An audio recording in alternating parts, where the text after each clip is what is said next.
Good evening once again. I'm Stephanie Ruhle. And tonight, chilling new details are surfacing about the suspect accused of breaking into Nancy Pelosi's San Francisco home, beating her husband Paul with a hammer, and plotting to kidnap her and possibly break her knees. David DePape appeared in state court for the first time since Friday's attack to face attempted murder and other charges.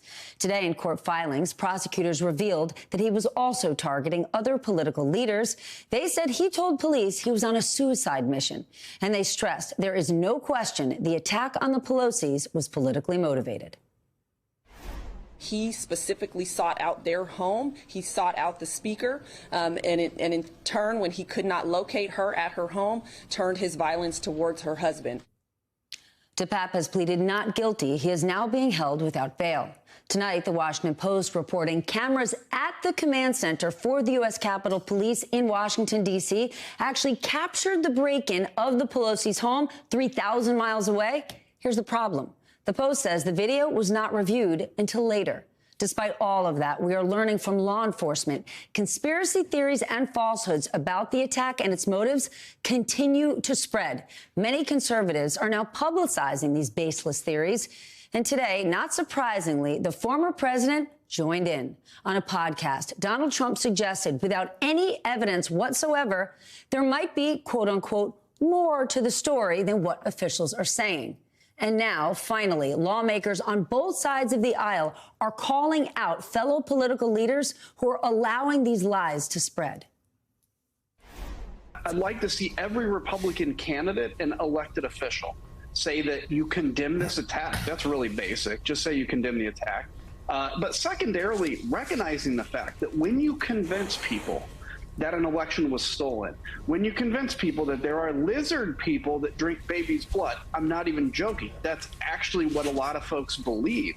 Eventually, you're going to find somebody that acts on that. There are noticeable things in the last 72 hours that I find deeply disturbing in the way that people are framing what happened to Paul Pelosi. We are normalizing unacceptable behavior.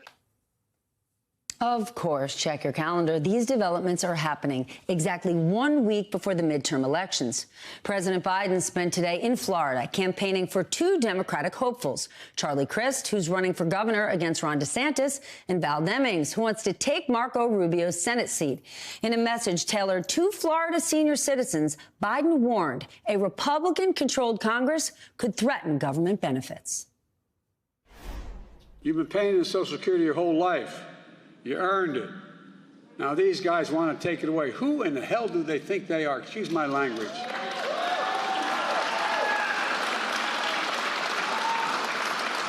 Just imagine what that would mean. Liz Cheney also out on the campaign trail. The departing Republican representative speaking out for Democratic candidates for the first time. She's also talking about her January 6th committee's effort to get Trump to respond to their subpoena. Committees and discussions with President Trump's attorneys. This is not a situation where, the committee is going to put itself at the mercy of Donald Trump in terms of, his efforts to create a circus. And speaking of a circus, there is also news tonight concerning Elon Musk's controversial takeover of Twitter. The New York Times reporting the company is now facing an exodus of advertisers and top executives. And according to the Washington Post, the Treasury Department now exploring whether it has the authority to review the deal.